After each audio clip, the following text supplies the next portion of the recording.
La semana pasada estuvimos viendo la plantación de esta iglesia en Antioquía, y cómo fue plantada después de persecución de estos que salieron después de la persecución.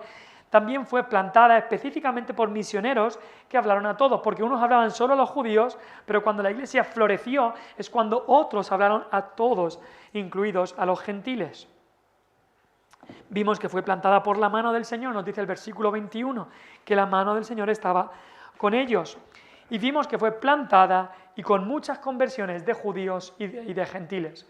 Fue la primera iglesia multiétnica, si se puede decir así, tanto judíos como gentiles. Hoy queríamos centrarnos en lo que es el crecimiento de esta iglesia, que comenzó a crecer, que hubo un gran crecimiento. Ahora, lo vimos un poco la semana pasada, últimamente en España está saliendo en las noticias sobre crecimiento de las iglesias evangélicas. En Madrid hay un dato que la verdad sorprende, y es que hay el doble de centros de culto evangélico que de parroquias católicas. Es un dato curioso de lo que está ocurriendo en Madrid. Y en Madrid, en la provincia, en la Comunidad de Madrid, se planta una iglesia cada 4 días, una iglesia evangélica cada 4 días. Ahora, hay desgraciadamente no están enseñando doctrina sana, pero también conocemos iglesias de doctrina sana que gracias al Señor están creciendo y almas se están salvando, y le damos gracias al Señor por eso. Ahora, encontramos aquí una iglesia que comenzó a crecer, una iglesia que experimentó un gran crecimiento. Estas cosas que ocurrieron en esta iglesia. Voy a sacar esto porque últimamente está... Vale. Así que vamos a ver varias cosas de este crecimiento. La primera cosa que vamos a ver en el versículo 22 es que este crecimiento fue apoyado y confirmado. Vemos aquí que las iglesias en el libro de Hechos, vemos que no funcionaban cada una como quería, cada una completamente independiente, sino que unas iglesias apoyaban a otras. Y más que nada, en el inicio, con la iglesia de Jerusalén, siendo donde ocurrió Pentecostés, siendo donde estaban los apóstoles, de donde se había propagado el Evangelio, vemos que la iglesia madre, que era la iglesia de Jerusalén, querían apoyar y confirmar lo que estaba ocurriendo en esta iglesia. Cuando nos dice que llegaron las noticias, llegó la noticia. Hay noticias buenas que es precioso escuchar de otros lugares donde Dios está obrando. Y te animo a tener un interés por lo que está ocurriendo, lo que Dios está haciendo en otros lugares, cómo Dios está salvando almas en otros lugares. Eso es de gran gozo. Y eso ocurrió, las noticias de lo que estaba ocurriendo en Antioquía llegaron a Jerusalén. Así que la iglesia allí en Jerusalén deciden enviar a alguien para confirmar, para corroborar, para ayudarles a crecer a esta iglesia. Es curioso la diferencia del versículo 22 al versículo 1. En el versículo 1 del capítulo 11 habían escuchado lo que había pasado en Cesarea, con Cornelio, con Pedro allí, y cuando escuchan las noticias, la respuesta fue un tanto negativa. Estaban diciendo, ¿qué hace Pedro con gentiles? Pero ahora ya no hay los mismos prejuicios que cuando llegaron esas noticias. Ahora vemos que reciben esas noticias y ya no reaccionan de la misma manera. Ya Pedro, en lo que vimos en el pasaje del capítulo 11, Pedro les había convencido de que los gentiles salvándose era una obra de Dios. Dios había mostrado su voluntad, Dios estaba abriendo la puerta del Evangelio y de la iglesia cristiana a toda persona, de toda nación. Ahora, es verdad que Antioquía no estaba en Israel, Cesarea sí, pero Antioquía no estaba en Israel, sino en Siria. Pero la iglesia de Jerusalén recibe estas noticias bien y deciden enviar a alguien. Ahora, esta vez no envían a Pedro y a Juan. Cuando ocurrió la conversión de muchos en Samaria, ¿os acordáis que Felipe fue a Samaria? Se convirtieron muchos. Cuando llegó la noticia a Jerusalén dijeron, enviamos a Pedro y a Juan. Esta vez no envían a Pedro y Juan. No sabemos si los apóstoles no estaban en Jerusalén en ese momento, estaban evangelizando en la región de Judea, pero lo que vemos es que envían a Bernabé. Y Bernabé era judío, pero era originario de Chipre, de la isla de Chipre. Entonces conocía el mundo fuera de Israel, conocía el mundo de los gentiles y eso también le iba a ayudar mucho al ir a Antioquía. Así que envían a Bernabé. Vamos a ver también en este texto la persona que era Bernabé. Quería que viésemos el discernimiento de Bernabé. Nos dice el versículo 23, hablando de Bernabé, cuando llegó y vio la gracia de Dios. Me encantan esas palabras. Bernabé llegó y vio la gracia de Dios. Vio la gracia de Dios. ¿Cómo se ve la gracia de Dios? ¿Cómo se ve la gracia de Dios? Pues lo que él vio es la obra de Dios en esa iglesia. Vio la gracia de Dios mostrada, evidenciada en cómo se relacionaban unos con otros, en lo que estaba ocurriendo, en esas almas que habían sido salvadas. Él vio la gracia de Dios. Pero creo que en particular se refiere también a que vio que aquellos que en un pasado habían sido enemigos acérrimos, los judíos contra los gentiles, que no se podían ni ver, que no podían ni estar juntos, ahora llega a la iglesia en Antioquía y los ve juntos. Ve a gentiles, no judíos, con judíos comiendo juntos. Los gentiles, los sirios de Antioquía, que comerían cerdo, que no estaban circuncidados, adorando juntos con judíos. Y vio la gracia de Dios en todo esto. Los ve cantando juntos, los ve orando juntos. Aquellos que nunca se habían querido juntar, que no querían ni estar bajo el mismo techo, ahora, por la gracia de Dios, estaban unidos. Todas las enemistades, como dice Pablo en Efesios 2, toda la enemistad, Cristo en la cruz llevó toda esa enemistad entre judíos y entre gentiles, y ahora estaban sirviendo juntos, amando juntos, orando juntos, y eso solo lo puede hacer la gracia de Dios. Pero me gusta mucho que cuando llega Bernabé, no se enfoca en lo humano. No dice cuando llegó, no dice el versículo 23 que cuando llegó, pues vio las labores humanas que habían hecho. No vio el factor humano, no vio pues lo que estos buenos varones, que nos dice el versículo 20, que habían hablado a los gentiles y qué bien que habían hecho, que no habían tenido prejuicios y habían evangelizado.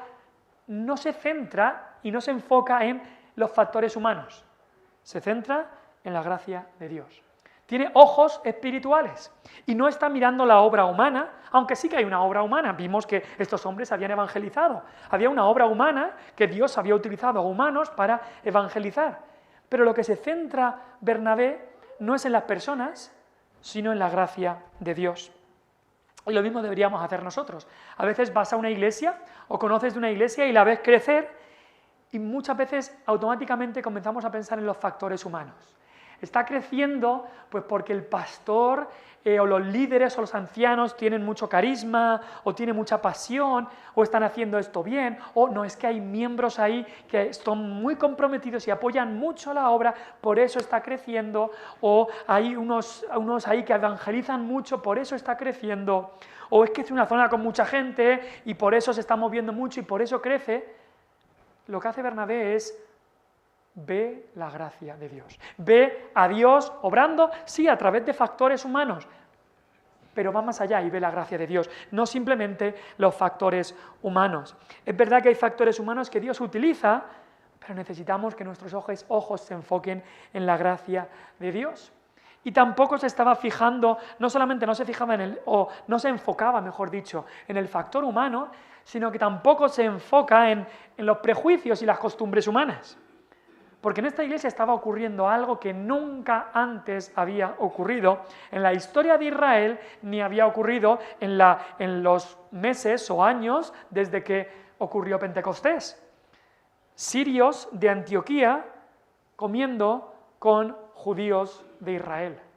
Gente no circuncidada comiendo con gente circuncidada. Gente que comería cerdo con otros que el cerdo era lo que nunca habían visto en la vida. Gente de costumbres muy distintas estando juntos. Y Bernabé no se pone a ver todos los problemas que esto podrá generar y no pone los ojos en todas las discusiones que podría haber, sino que ve la gracia de Dios en todo esto. Dice, qué bueno Qué bueno que puedan estar juntos, qué bueno que estos prejuicios se hayan comenzado a derribar y ve la gracia de Dios en todo esto. Y nos hace ver a nosotros cómo nosotros vemos las cosas cuando llegas a una iglesia que quizá nunca has conocido, con cristianos que no conoces. ¿Qué es lo primero que te fijas? ¿Qué es lo que estás mirando cuando conoces a un nuevo cristiano? Desgraciadamente muchas veces estamos llenos de prejuicios o muchas veces estamos llenos de simplemente ver los factores humanos. A veces que si, ay mira, pero es que no visten como nosotros, o no es la música como nosotros, o no hacen las cosas como nosotros, pero deberíamos ir más allá y ver la gracia de Dios. Tenemos que recordar también lo que Samuel, el profeta Samuel, aprendió en 1 Samuel 15, cuando ungió a David. Dios le dijo, el hombre mira lo que está delante de sus ojos, pero el Señor mira el corazón. Y muchas veces nosotros no hacemos como Bernabé, vemos a la persona, vemos quizá lo que me parece extraño, lo que no es como hemos hecho siempre, y no vemos en todo esto la gracia de Dios. Ahora, eso es su discernimiento, él discernió lo que era la gracia de Dios en toda esta situación tan novedosa en cuanto a que era algo que no había ocurrido. También vemos su deleite, se regocijó, se alegró. Es que el mayor gozo de Bernabé era ver la gracia de Dios, y cuando vio la gracia de Dios, nos dice, se regocijó. Cuando miraba a sus hermanos allí en Antioquía, veía la gracia de Dios en ellos y eso le producía gozo. Ahora, eso también, vamos a ver después que eso tenía que ver mucho con la actitud que tenía Bernabé. Quizá otra persona hubiera venido, ve a los mismos cristianos y hubiera dicho, madre mía, el lío, madre mía lo que está pasando ahí, hay esto, lo otro, veo un problema ahí, y él se regocijaba en la gracia de Dios. Un cristiano pesimista es un cristiano que no está viendo la gracia de Dios. Y el cristiano pesimista no se regocija, no vive una vida de gozo, porque está más pendiente de la obra de maldad de Satanás, que es verdad que Satanás la hace, pero está más pendiente de eso que estar pendiente de la obra de gracia de Dios. Pues Bernabé era un cristiano que estaba pendiente de la gracia de Dios, se enfocaba en la gracia de Dios. Hay uno de los puritanos dijo una frase que me encanta y dijo, hay más misericordia en Cristo que pecado en mí. Y es algo que nos anima. ¿Hay pecado en nosotros? Sí, pero hay más gracia, más misericordia en Cristo que pecado en mí. Lo dijo el apóstol Pablo con otras palabras, cuando abundó el pecado, sobreabundó la gracia. Hay más gracia en Cristo que pecado en nosotros. Esto no significa que no tratamos con el pecado y que no discernimos aquello que es pecado y que no nos arrepintamos diariamente del pecado y no llevemos cuidado del pecado, pero lo que significa es que por encima de todo nos enfocamos, como Bernabé, en la gracia de Dios. Llegó y vio la gracia de Dios. Había un deleite en su vida y creo que como cristianos todos necesitamos más gozo en nuestra vida. Decía en el Antiguo Testamento, el gozo del Señor es nuestra fuerza. El apóstol Pablo a los filipenses les dijo, regocijaos. Otra vez os digo, regocijaos. Y algo que me fascina también es, por ejemplo, ver cómo el apóstol Pablo, que tuvo una relación muy cercana con Bernabé y seguramente aprendió de Bernabé esto, en Romanos 16, por ejemplo, el apóstol Pablo tenía que dar unas salutaciones a unos cristianos. Y el apóstol Pablo tenía algo bueno, algo de honra y algo de la gracia de Dios que decir de cada persona que nombra. Dice de estos, pues estos han trabajado arduamente. Los otros son colaboradores nuestros. Esta persona está llena de amor. El otro tal. ¿Somos así nosotros? Si nosotros tuviéramos que describir a nuestros hermanos, ¿cómo miras tú a tu hermano en Cristo? ¿Cómo miras tú a una iglesia? ¿Ves la gracia de Dios en la iglesia? ¿Ves la gracia de Dios en tu hermano o en tu hermana? ¿O simplemente vemos, ay, este problema, el otro problema, esta debilidad, la otra debilidad? Bernabé por eso fue llamado hijo de consolación. Era alguien que animaba a los que estaban a su alrededor. Ahora, ¿por qué ocurría esto en la vida de Bernabé? Vemos su devoción. nos dice allí Lucas, guiado por el Espíritu Santo, cuál era el secreto de Bernabé, cómo es que Bernabé era así, cómo que reaccionaba así. Nos dice el versículo 24. ¿Por qué Bernabé era así? Nos gustaría a todos, creo, ser como Bernabé. Porque era varón bueno y lleno del Espíritu Santo y de fe. Varón bueno y lleno del Espíritu Santo y de fe. Que como que Lucas hace un parón y nos dice, mira, esta es la razón por la que Bernabé era este tipo de persona. Y es curioso, esto es una descripción parecida a la que se hace de Esteban, también se dan palabras parecidas. Y ya es también parecido a la descripción que le habían puesto los apóstoles, le pusieron a Bernabé en el capítulo 4, versículo 36, dice, entonces José, a quien los apóstoles pusieron por sobrenombre Bernabé, que traducido es hijo de consolación, levita natural de Chipre. Ahí es la primera vez que aparece Bernabé. Los apóstoles lo llamaron, este es un hijo de consolación. Este es alguien que cuando tiene una conversación con otra persona, la otra persona sale animada, consolada, reforzada. Es un hijo de consolación. Y se nos dice aquí entonces en Hechos 11 que era varón bueno. Bueno. Fíjate qué descripción más simple, pero qué descripción más potente de un cristiano. Varón bueno. Tenía una disposición afable, cortés. Habla también de excelencia. Era bueno en muchas cosas. Tenía un carácter firme, sano, capaz y servicial. De eso nos habla esta palabra. Además, lo había demostrado, esta generosidad, la había demostrado en el capítulo 4, como acabo de leer, cuando se introduce Bernabé, nos dice que vendió una heredad que tenía y trajo todo el dinero de esa heredad para que la iglesia lo donara a los necesitados.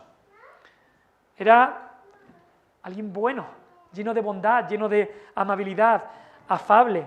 Y es que el cristiano verdadero debe buscar ser bueno. Cuando hablamos de buena persona, el mundo a veces habla de buena persona y pues tiene otras maneras de verlo. Y que el cristiano sea buena persona no es que haya nada de mérito, porque sabemos que nosotros éramos malas personas. Es solo Cristo el que nos obra en nosotros. Cristo es el bueno con mayúscula.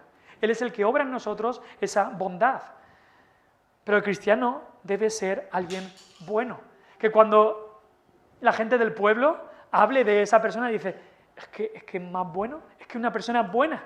Y qué vergüenza es que un supuesto cristiano, gente hable de ella como es mala persona. Si te la puede hacer, te la hace. ¿Qué tipo de cristiano es eso? Eso nunca debería ser. Pero sobre Bernabé, Lucas, el Espíritu Santo a través de Lucas puede decir, era varón bueno. Pero después dice lleno del Espíritu Santo, lleno del Espíritu Santo. El Espíritu Santo es quien produce todas estas gracias en la vida del cristiano. El Espíritu Santo es el que produce el fruto. Así que, por supuesto, él buscaba estar lleno del Espíritu Santo y por eso tenía tanto que dar, porque estaba lleno. Por eso él no estaba buscando a ver qué puedo recibir, a ver si me ayudan a mí, a ver si me dan, a ver si ahora me siento mejor. No, él lo que estaba dando es dando más que recibiendo, porque más bienaventurado es dar que recibir. Pero para dar, tú tienes que estar lleno. Estaba lleno del Espíritu Santo y así podía animar, consolar. No estaba pensando en sí mismo, a ver si viene la gente a animarme, a ver si viene la gente a consolarme a mí. Él estaba pensando en lo que él podía hacer por los demás. Y después nos dice, y lleno de Espíritu Santo y de fe. Fe. La fe es confianza. Y Bernabé estaba confiado en Jesús. Estaba confiado en Cristo. Y eso le daba, como leía de un comentarista, le daba de una estabilidad serena, un amor genuino para los demás y una dedicación inigualable para la obra del Señor. Cuando estás tú confiado en Jesús, confiado en Cristo, te olvidas de ti mismo. Y puedes tener esta estabilidad serena. Bernabé ya sabía que había sido aceptado en Cristo, perdonado en Cristo, tenía su total confianza en Cristo. Así que podía tener esta estabilidad, estar firme en Cristo. Estabilidad habla de eso, y eso es lo que te da la fe y la confianza en Cristo. No estar dudando, que sí, que no, que por aquí, por allá. Estable en Cristo. Podía tener también un amor genuino por los demás. El amor no busca lo suyo. Así que Bernabé no estaba buscando lo suyo y diciendo, es que hacer un viaje a Antioquía, es que yo aquí estoy bien en Jerusalén y ahora que me digan de ir ahí a Antioquía y allí a saber lo que me encuentro. No se ponía a pensar en él mismo lo que iba a pasar o lo que le iba a costar. No, el amor no busca lo suyo. Y también tenía, como leía, una dedicación inigualable. Estaba enfocado en Cristo. Y todo esto es lo que produce un corazón que está lleno de fe. Él estaba confiado en Jesús. Así que cuando ponía los ojos en Cristo, entonces cuando Él llegaba, es por eso que no se fijaba en el factor humano. Llegaba y veía la gracia de Dios. ¿Y qué ejemplo es esto para nosotros? Entonces el crecimiento fue apoyado y confirmado por Bernabé. Dios utilizó a Bernabé. La segunda cosa que queríamos ver en cuanto al crecimiento fue un crecimiento en fidelidad, Nos dice lo que hizo Bernabé al llegar. ¿Qué es lo que hizo? ¿En qué se centró nada más llegar? Versículo 23. Exhortó, también es animó, porque él era un hombre de mucho ánimo, siempre daba ánimos y consolaba. Exhortó a todos a que con propósito de corazón permaneciesen fieles al Señor. Bernabé tenía esa virtud de animar y consolar. Y cuando llega, les anima a algo. Lo primero que hace es animarles a algo. ¿A qué les anima? ¿A buscar grandezas? Tenéis que buscar ser grandes para el Señor. O tenéis que buscar tener más dones del Espíritu Santo. Tenéis que buscar crecer más y más como iglesia. No. Lo que les anima en primer lugar y en principal lugar es ser fieles, permanecer fieles al Señor. Les dice que con propósito de corazón permanecieran fieles al Señor. Bernabé se da cuenta de que la semilla había brotado de una manera preciosa y fulgurante ahí en Antioquía, pero siempre que una semilla del Evangelio brota, siempre que ocurren esas conversiones, hay alguien que no está contento.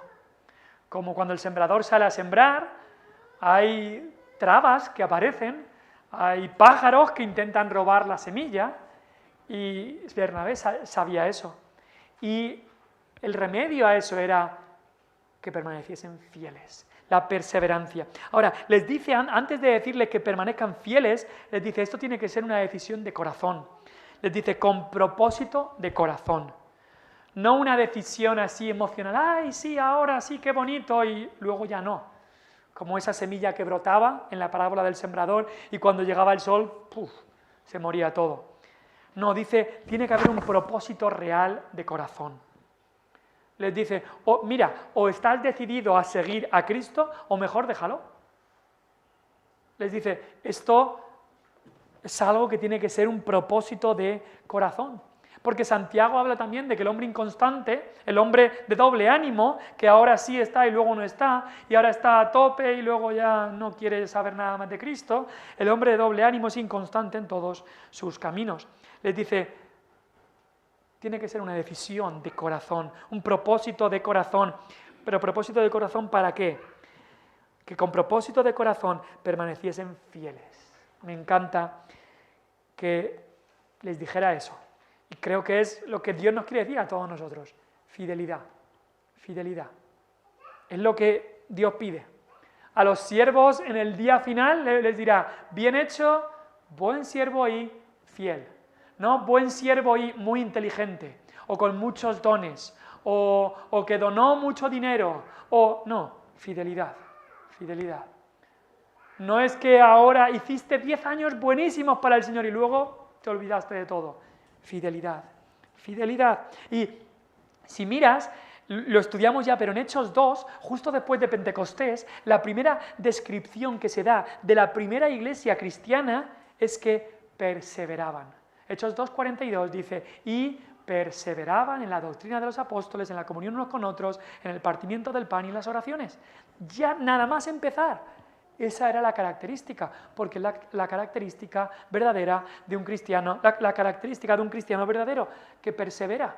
Hablamos de la perseverancia de los santos, que todo aquel que de verdad ha sido renacido, ha nacido de nuevo, todo aquel que de verdad es cristiano, permanecerá. Dios lo preservará y Él perseverará.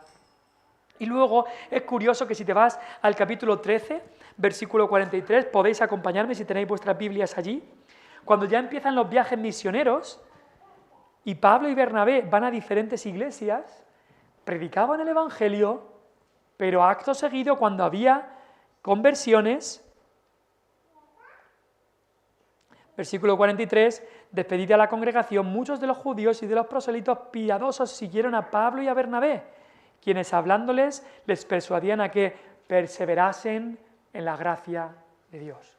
No es una cosa de un día y luego ya no, persevera. El cristiano verdadero no solamente encuentra la gracia, no solamente recibe la gracia, sino que persevera en la gracia. Capítulo 14, versículo 22, igual. Dice ahí, Pablo y Bernabé fueron a muchas de estas ciudades que ya habían ido y volvieron confirmando los ánimos de los discípulos, exhortándoles a que permaneciesen en la fe.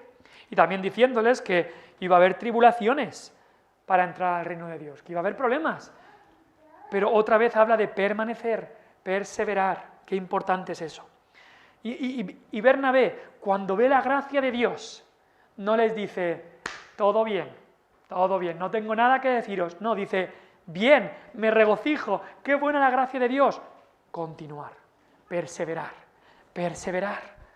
No te duermas en los laureles, porque Satanás es muy astuto, de que cuando Dios hace algo grande en nuestra vida, dice, pues túmbate ahora a dormir la siesta como la liebre, ya puedes ahí descansar. No. Bernabé les dice, guiado por el Espíritu, continúa, permanece fiel. Porque muchos pueden empezar la carrera de manera explosiva, pero si no hay perseverancia, si no permanecen, no valdrá para nada. Así que les dice, permaneced, constancia, permaneced fieles. Pero dice, permaneced fieles al Señor. No permaneced fieles a la iglesia de Jerusalén y entonces las cosas os irán bien. No permaneced fieles a los líderes que va a haber aquí en Antioquía.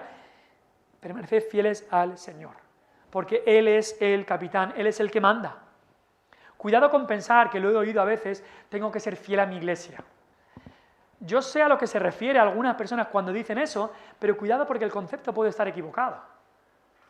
Tú tienes que ser fiel al Señor, no a una iglesia. Fiel al Señor. Ahora, si eres fiel al Señor, querrás ser parte de una congregación local, de una iglesia que predica al Señor, que predica el Evangelio, y servir y congregarte fielmente en una iglesia, sí, pero porque eres fiel al Señor. Tu fidelidad, tu lealtad, no es a fin de cuentas ni a una iglesia, ni a unos líderes, ni a unos pastores, sino al Señor. Y Bernabé sabía eso, que si los de Antioquía ponían los ojos en los líderes, un día esos líderes fallarían y ellos se vendrían abajo. La lealtad y la fidelidad tenía que ser al Señor. Es más, en Gálatas leemos que el mismo Bernabé, del que tan bien hemos hablado aquí, un día les falló a los de Antioquía. Leemos en Gálatas 2 que años después de esto, una vez estaban Pablo y Bernabé en Antioquía y vino el apóstol Pedro, y el apóstol Pedro comenzó a hacer casi un poco una actitud hipócrita, que cuando venían judíos de Jerusalén no se juntaba con los gentiles y comía solo con los judíos, pero cuando los judíos se iban, entonces él ya sí comía con los gentiles. Y Bernabé fue arrastrado por la hipocresía de Pedro y también comenzó a hacer esta actitud hipócrita de ahora solo como con los judíos, yo nunca como con gentiles, pero luego cuando los judíos se vuelven a Jerusalén, ahora sí yo no tengo problema en juntarme con los gentiles. Y Bernabé tuvo que ser reprendido junto con Pedro por el apóstol Pablo. En Gálatas 2 nos dice eso. Así que los líderes fallarían. Por eso Bernabé les dice, permaneced fieles al Señor. No a una iglesia, no a unos líderes, sino al Señor. Ahora, el Señor nos manda a congregarnos, el Señor nos manda a servir en una iglesia, sí, pero la lealtad y la fidelidad es al Señor. Y esta iglesia iba a crecer en fidelidad al Señor. En tercer lugar, iban a crecer, el crecimiento iba a ser a través de la enseñanza. A través de la enseñanza. ¿Cómo es que iban a permanecer fieles? Hay un medio principal que Dios ha dado, la enseñanza de la palabra. Más enseñanza. Lo hemos visto otras veces. Y el libro de Hechos una y otra vez habla de la palabra, de la palabra, de la palabra. Y eso es lo que hicieron aquí. Enseñaron la palabra. Ahora, hay algo que me parece muy bueno y muy interesante, que nos enseña mucho, que hizo Bernabé aquí. Bernabé buscó ayuda para esta enseñanza que tenía que hacer. Había llegado ahí a Antioquía y no dijo, yo puedo, aquí aunque haya mucha gente, yo me organizo y yo enseño solo. Buscó ayuda para la enseñanza. Él sabía que Saulo, Dios lo había llamado para ser apóstol a los gentiles. En Hechos 9, Dios lo había llamado a Saulo para que fuese específicamente apóstol a los gentiles. Así que, sabiendo que esta iglesia tenía gentiles, pensó, Saulo puede ser alguien adecuado para la enseñanza aquí. También sabía que Saulo estaba muy instruido en las Escrituras. Saulo había sido criado en Jerusalén a los pies de Gamaliel, muy conocedor de todo el Antiguo Testamento. Y ahora que Saulo conoció a Cristo, es como que toda la enseñanza que él ya sabía del Antiguo Testamento le hizo clic. Antes él solo veía el Antiguo Testamento como un libro de ley para ganarte la salvación, pero al conocer a Cristo todo hizo clic y entonces entendió cómo todo se cumplía en Cristo.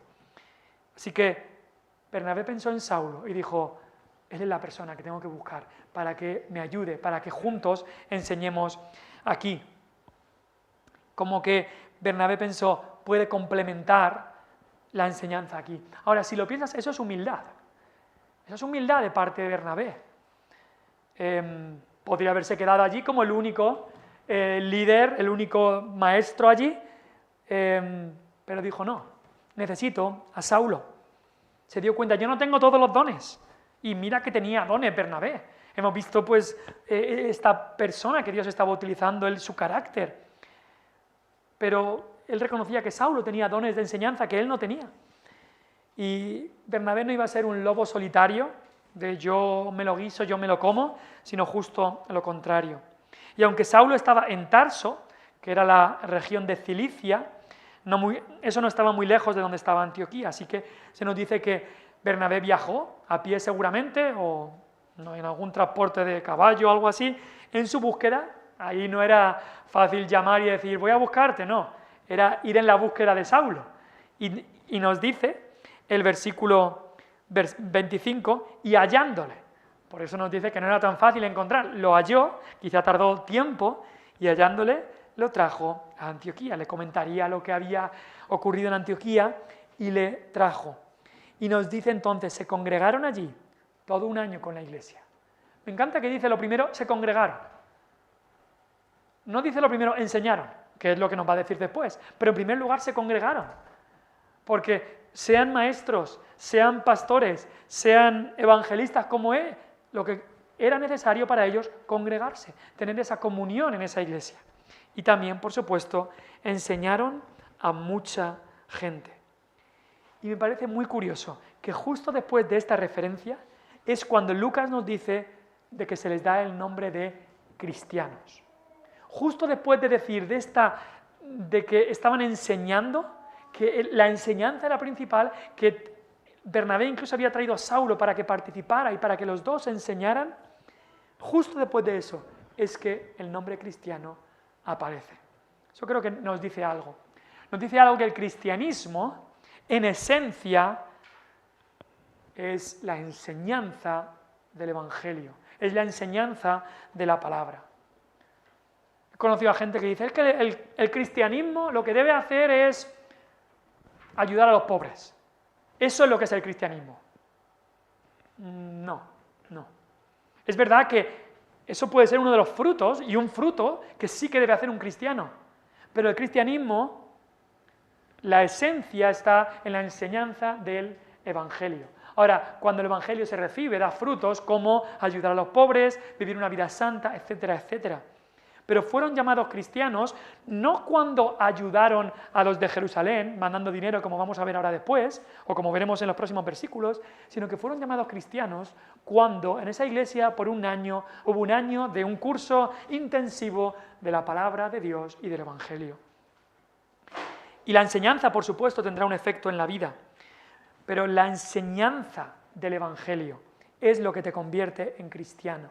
Una iglesia tiene como principal labor la predicación de la palabra de Dios. Y la predicación de la palabra de Dios produce vidas entregadas a Cristo, que quieren vivir en buenas obras, que quieren hacer cajas para niños pobres, que quieren hacer todas estas cosas, sí, pero la esencia está en la predicación del Evangelio de la gracia de Dios. La esencia de una iglesia no está en la obra social, la esencia de una iglesia está en la predicación de Cristo.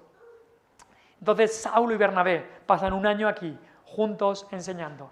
Y vamos a ver también que aquí se estaba formando una amistad, un compañerismo que iba a tener muchos frutos en todo el mundo conocido, porque sería el primer equipo misionero que iría a esparcir las buenas noticias del Evangelio por muchos otros lugares.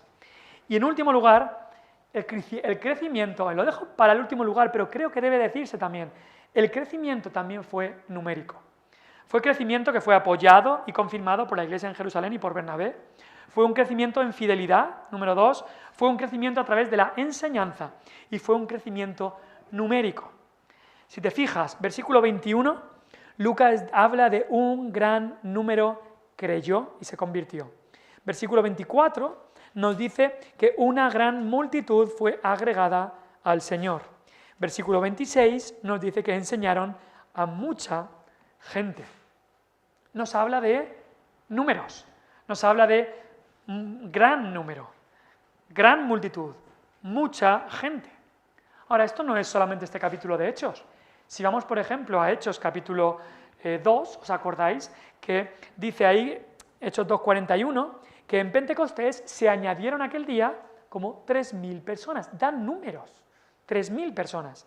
En Hechos 4:4 nos dice también que muchos creyeron y el número de los varones solamente era como 5.000. Así que seguramente eran más de 5.000 porque los varones eran 5.000. Da números. Esto me hace ver que Dios no es indiferente al número de personas que experimentan su gracia. Un buen pastor sabe el número de sus ovejas. Y el mejor pastor de todos, el buen pastor, sabe el número de los suyos. En Apocalipsis se habla de que en el cielo hay una gran multitud que nadie puede contar, nadie de nosotros, pero Dios sí que los tiene todos contados. Él cuenta las estrellas, ¿cómo no va a contar a sus propios hijos? Fue un crecimiento en número y Dios deja por escrito cantidades, incluso gran número. Ahora, esto me hizo pensar porque muchas veces, y lo he escuchado, y a veces pasa también en el contexto de una iglesia pequeña, que muchas veces decimos, bueno, Dios no se fija en los números, a Dios no le importan los números. ¿Sí o no? ¿Es verdad? ¿No es verdad? Creo que tenemos que llevar cuidado con eso. Es verdad que a Dios no le impresionan los números, a los hombres sí. A los hombres le impresionan mucho los números. Hace unos cuantos años, llevaba aquí creo que solo un año, y hubo un culto que vino una visita y justo en ese culto habían faltado muchas personas y justo en ese culto pues prediqué sobre algunos de los pecados que hay en nuestra sociedad y en particular me acuerdo que hablé de cómo la Biblia dice que el homosexualismo es un pecado y estuve hablando sobre eso y sobre otras cosas también. Pues esta visita, que no era creyente, después del culto me coge allí en la puerta y me dice, tú sigue predicando estas cosas y la iglesia se va a quedar como estaba hoy, sin gente. Digo, bueno, tú eso es lo que piensas, nosotros predicamos lo que dice la palabra de Dios y ya está. Al mundo le impresionan los números y quiere ver muchos números, mucha gente y tal. A Dios no le impresionan los números. Ni es lo más importante para Dios los números, ni una iglesia debe buscar, en primer lugar, tener más y más gente y no importa lo que hagamos mientras haya más gente. No, lo que una iglesia debe buscar primeramente es ser fiel, como hemos dicho, permanecer fiel a la palabra de Dios. Ni tampoco tenemos que pensar que las recompensas en el cielo serán cuanta más gente tú hayas traído a Cristo. Tendrás más recompensa que otros, tampoco son así. Dios no le impresionan los números, lo vemos por ejemplo en Gedeón. Gedeón iba con 32.000 o por ahí, y Dios le dice, fuera, 22.000 fuera, luego se quedan 10.000 y Dios dice 9.700 fuera y se queda solo con 300, de 32.000 a 300. Porque Dios puede obrar con pocos o con muchos, por supuesto. Pero tenemos que llevar cuidado, por eso he dicho esto, porque hemos visto que a Dios sí que le agrada salvar a muchos. A Dios le agrada salvar a muchos. Y el Espíritu Santo se toma la precaución de dejar registrado incluso algunos números de cuántos se salvaron. Así que cuidado con utilizar la frase de Dios no se fija en los números como una excusa para no evangelizar. Bueno, somos poquitos, pero Dios no se fija en los números y ya está. No. El deseo de nuestro corazón es que muchos se salven en la Sierra de Segura. El deseo de nuestro corazón es, sí, ver los bancos llenos. Ahora, no vamos a utilizar cualquier método humano para ver los bancos llenos, pero sí que debe ser nuestro deseo que se conviertan al Señor y que esta iglesia se llene. Hubo un crecimiento numérico aquí y debería ser también un deseo en el corazón de cualquier cristiano verdadero, que haya un crecimiento numérico de personas que se convierten de verdad, no de personas que simplemente vienen a una iglesia, pero de personas que se convierten al Dios vivo por medio de Cristo. Así que hubo crecimiento en esta iglesia y creo que debemos orar para que el Señor también traiga crecimiento a nuestra iglesia en su voluntad por medio de la predicación de la palabra. Vamos a orar.